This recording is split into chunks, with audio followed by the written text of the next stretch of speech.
Welcome to TradeTheMBI.com. This is John. This report is for the 31st of January. Well, we went into the end of the month right above our algo level here, right at the 2635 range. We saw no real resistance up until this 76 up here, which is about 2700. Currently we're sitting at 84. We weren't really looking at any major impetus for drive. We had bullish configurations that had been sitting on for some time, rising gold. All of this looked good. We really weren't pessimistic in any way, shape, or form. We just didn't see a catalyst. Well, it came in on a surprise. Huge job number, increased private sector that people just weren't expecting. So this narrative of the economy slowing that really drove this down in the post-Christmas period, that everything had ended, and then the reality started to hit that, well, wait a minute, we're not quite seeing that. And then more data came through as the month went on, and, well, no, we're really still not seeing it. And everything continues to show that, in fact, despite the rate increases, which have slowed things, they haven't destroyed it. So, and then you get, of course, a pause from the Fed saying, hey, maybe we need to rethink how fast we're going, which is something I've been saying. It's like, you can raise rates, just allow time for absorption before you just keep going, especially since there hasn't been an astronomical inflation component, i.e. oil or anything. We are starting to see wages rise for the first time. And that is the critical mass that has always been the thing, but you had to see it first before you could react to it. And unfortunately, the Fed was far ahead of the game. So their slowing down is not a capitulation or anything like that you're hearing. It just represents fundamentally that you have a growing economy, and it's tough to remain in a short posture in a growing economy. This is something that is important to remember, that even when we see weakness periods, you'll hear me describe them as weakness as opposed to this, or back in October when we were talking about there were significant short signals, and significantly so. Now, had things really changed all that much? Not really, but perception drives the market in a lot of cases, and this was a pretty strong narrative that things were really at an end, and yet the numbers just didn't back it up, and so you had cautious buy. That's why you get these slow candles, and it's just like this ebb and flow, and then you get these little dramatic moves where it just pops. And it's much to talk about, nothing but worth pointing out that you can also go too far with that excitement, and that will be the impetus for when we start to see a decline. Most likely it's going to take place when we see a flattening of this gold rising level, and usually it's a point where the Azure line right here usually meets up with it. So a little bit of ways away. The rising euro certainly helping the S&P dramatically, and it's no coincidence it's been part of it. The preparatory move towards gold is an indication that, hey, yeah, all the way back here in December, there were signs that inflation was starting when this narrative caught hold that, hey, well, no, the world, it's all ending, that it's all falling apart. And gold really didn't fall down at all, despite as weaker readings as we could get. We could see that it just wasn't going to break down much. Stayed right along the ABM green levels, and then started its upturn just in time for us to get the news, interestingly enough, 4 or 5 days after the breakout, that in fact everything is looking rosy. So we had seen this buildup taking place, well, for weeks and weeks. So some people knew, based on the numbers, that everyone else was just publicly retorting that, hey, they don't exist. But it brought to a point when we were talking about some of these short setups that were taking place, and it really, from a risk to reward standpoint, it's like I get the reading and it's like, well, okay, but what's my expectation? Well, primarily I usually look to the 50%, but what I like to see is some type of positive extreme or extreme behavior that gives me a belief that I'm going to get some carry through. Now, if I'm at the 100% and I got a dip below here that hasn't been filled, well, in this case it's already been filled, it's not that I'm not believing in the short, it's just my expectation for a turnaround is a lot quicker. And so when I start to see the steel cross the red DOC here, I'm starting to look for, okay, do I start to see any signs of green turning around? And I begin to set my break even and follow fairly quickly, because I usually know by the time I get to my 50%, that's when my little orange friend here has dipped down to let me know that, hey, there have been buyers all along.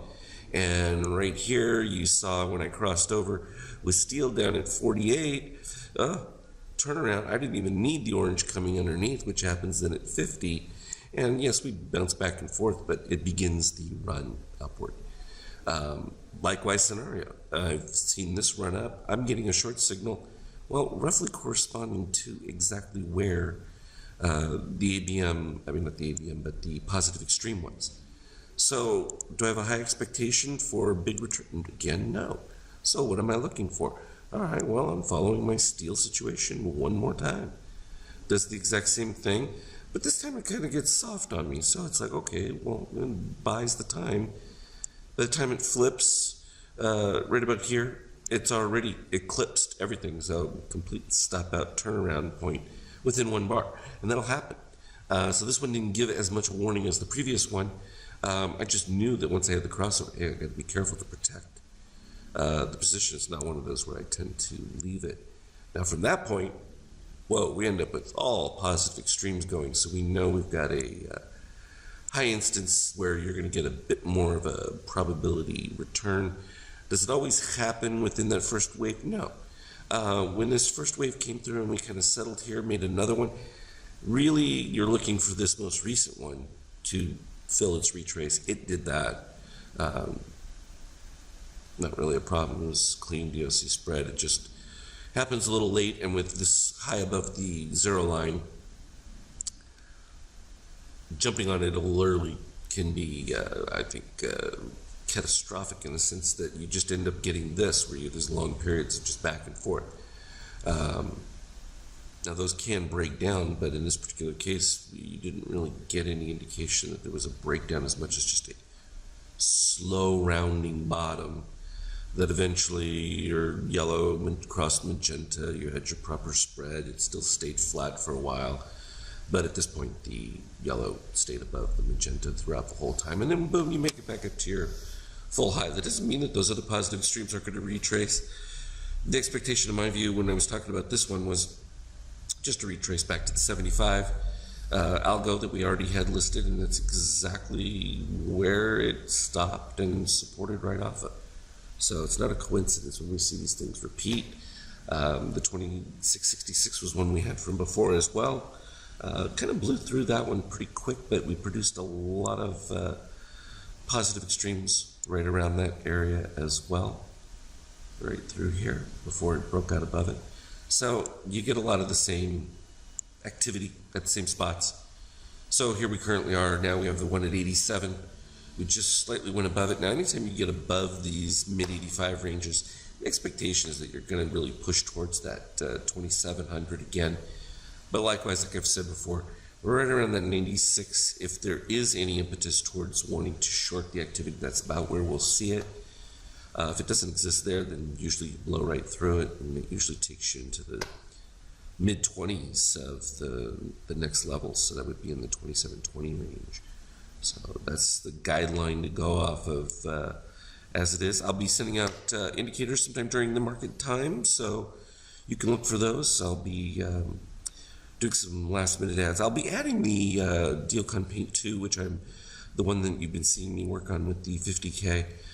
Just so you'll be able to look at it when it eventually does get finalized. It's just going to replace the Dealcon Paint completely, so it'll be a seamless transition to what already is on your charts. But at least the ABM and those resets will all match with it, and that'll be very nice from a consistency. And the hope is to also have that 50K opus to blend with it too, because right here, I have it marking for these X's. I haven't done the X2 setups, which is what I was pointing out right here. This will be the next one, so I've got the markers for them. Ooh, the original bought a little earlier, like I was saying, at 31. This one wouldn't get you until you're right around, well, in this particular case, 35-ish area before capturing the run. And that's just a function of waiting for the appropriate crossing of the yellow over the magenta and the shakeout, and then at that particular point seeing that take place with the rise of gold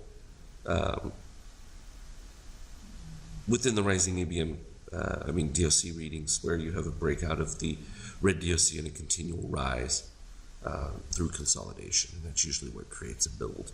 So all those factors being taken care of for you, so you don't have to sit there and say, all right, what am I going to look at, as far as all these details? It will just take care of it.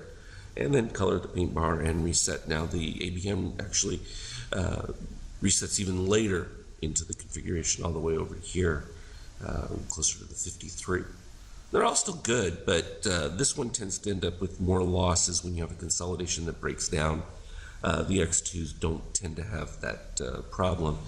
Same with the X's. Now sometimes the X's will correspond with the original Opus buy scenarios, which are usually just your green crossover with the orange coming underneath. Here we're looking for just a little bit more substantial support to justify staying in with it. And that just allows for less drawdown, in which will really strengthen the program. So this is the excitement of being more reliant on them and not worrying about the low win rate that this had, which the idea is to at least move that over into the 53-55% range, which will skyrocket the profit factor, because I think currently we were in the 45% win rate range, 40. So, and even with that, still able to make a substantial profit because of the way it's able to follow the trades consistently. And you'll also see that our section is looking at some of these will get closed out a little bit differently, maybe potentially a little earlier, which may actually yield a little bit more return. The critical aspect is still being able to follow, or having trades that where we get into a consolidation or slight dip that are going to be bought back again, that it does buy back in that secondary configuration. And so it really converts the trade when it's in a parabolic move, meaning new highs being made and or above the 76% as unique categories for making adjustments to the trades. So all of it utilized together to give us the maximum capability, and a lot of it visually can be done just with the common sense of seeing what our indicators are showing but the tendency to sometimes jump in a little early for shorting just because of the anxiousness when you see a DOC spread, but respecting the fact that when you move above that zero level, that you really need to see that flattening out if you already have gold rising. That if it's not really an issue, because those tend to react per the signal. This is just giving you the warning that you had an extreme level of algo activity over time here that's really propelling it, and it becomes very helpful when you see it that way. So that's the long and the short of it for now. Looking forward to February. I think it should be pretty exciting stuff. Given what we're seeing, there's going to be a lot of earnings and everything starting to build, so it's going to create a whole new round of everything. And with the adaptations of these programs, once the 50 is done, we move into a 25K, and then ultimately to that 5K, which is the holy grail of like super fast trading, yet being consistent with it. So that's what we love, getting closer and closer to time and price. As always, though, trade well, and I'll look for you on the Skype chat as I'm posting anything that pops up that will be relevant. Trade well.